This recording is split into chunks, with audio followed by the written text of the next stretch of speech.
In April 2020, at the height of the COVID-19 pandemic, nearly 47% of the UK workforce was working remotely, a staggering tenfold increase from just 4.7% in 2019. Practically overnight, millions of people traded office desks for kitchen tables and home studies. The shift wasn't just gradual, it was a global emergency response. Businesses that once resisted remote work were suddenly forced to embrace it, and for many, what began as a temporary fix revealed long overdue benefits. Employees discovered that they could be just as productive, sometimes even more, without the long commutes or the rigid 9 to 5 office schedules. For parents, carers, and neurodivergent individuals, remote work offered a new level of accessibility and autonomy that traditional office jobs often lacked. Work life balance, once a buzzword, started to become a lived experience.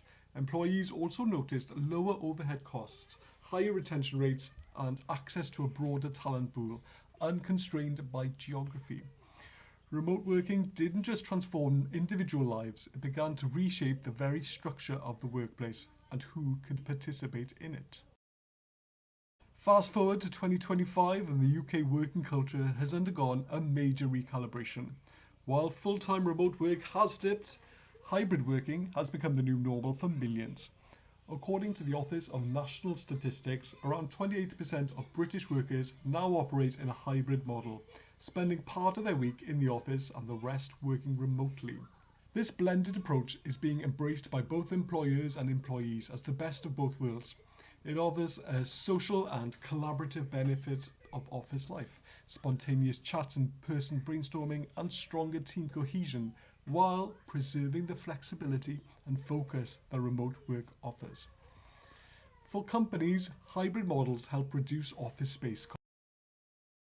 Major financial institutions like Deutsche Bank, UBS, and Santander have started calling employees back to the office, not just for a few days a week, but in some cases full time. And I don't think they're alone. According to the recent data, over 15% of UK firms have now increased mandatory office days, rolling back the flexible policies introduced during the pandemic. Companies cite better collaboration, mentorship, and team cohesion as key reasons. After all, creativity can be hard to replicate over Zoom, and junior staff often miss out on the job learning in remote setups. But not everyone is cheering this shift.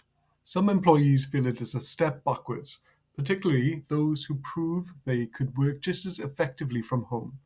As businesses wrestle with the decision, it's clear that the office isn't dead, but is no longer the undisputed default either. While hybrid working is becoming standard for some, it's a privilege not everyone enjoys, and that gap, it's growing. Data shows that employees in professional, managerial, and IT roles are significantly more likely to have flexible work options. Meanwhile, those in lower paid roles like retail, hospitality, and manual labor often have no choice but to be physically present. This disparity isn't just about location, it's about quality of life, childcare options, commuting costs, and even health risks. The pandemic widened an existing digital divide. Remote friendly jobs do tend to offer higher pay, more autonomy, and better working conditions, while frontline roles remain rigid, exhausting, and often underappreciated. As we move forward, there's a growing call for inclusive flexibility, rethinking what fair work looks like across all sectors, not just the white collared world.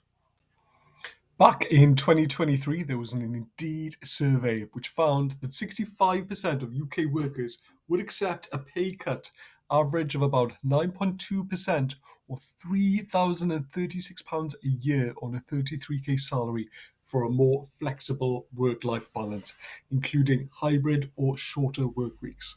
More than half, 54% of British workers would take a lower paying role if it meant a better work life balance, with the average cut being around £1,900 annually. A global study across 27 countries, including the UK, showed employees were ready to sacrifice around 5% of pay to work from home 2 or 3 days a week, and 26% would quit if forced back to full time office work. So, What does this all mean for the future of work here in the UK? Let's break it down. First up, workers across the UK are making one thing very clear. They're willing to trade some income for more autonomy and well-being. Whether it's working from home a few days a week or having Fridays off, people are prioritizing balance and they're ready to make sacrifices to get it. Secondly, 4-day weeks and flexible working aren't just perks anymore, they're serious retention strategies. The data shows real gains, reduced burnout, better mental health, and in many cases, equal or better productivity. And there is a big shift. These ideas are no longer experimental, they're going mainstream. Over 200 UK companies have already adopted a 4-day week permanently, and remote or hybrid setups, that's quickly becoming the default, not the exception. For employers, the message is simple: adapt or risk losing talent. Workers are voting with their feet. The companies embracing flexibility, they're seeing healthier, happier, more So, if you're an employer watching this, here's the bottom line. It might be time to rethink the old school 9 to 5 Monday to Friday model. Today's workforce isn't just chasing paychecks, they're chasing purpose, balance, and flexibility. And if you're not offering that, someone else will. And for workers, this is your moment. Know your value. The future of work is being shaped by the choices you make today. What you ask for, what you walk away from, and what kind of workplace you help to create. What's your ideal setup? Are you team remote, team hybrid, or dreaming of that sweet 4-day week? Let me know in the comments. I want to hear your stories. A big thank you for watching. Please keep an eye out for more future videos about the world of work. Until next time, bye bye.